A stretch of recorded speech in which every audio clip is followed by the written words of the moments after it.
ಬಳಪ ಹಿಡಿದ ಭಗವಂತ ಇರುತ್ತಾನೆ ನಮ್ಮ ಸುತ್ತ ಅವತಾರ ನಾನಾ ರೂಪವೋ.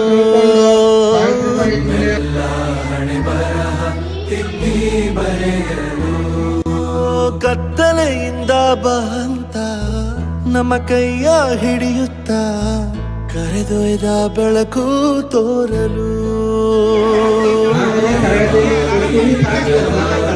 ನಮ್ಮ ಬೆಳೆಸಲು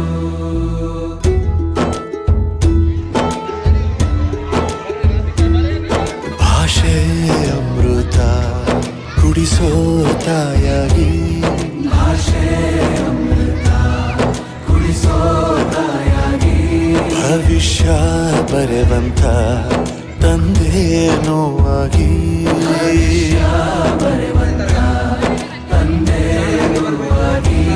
ಚಂದದ ಜೀವನ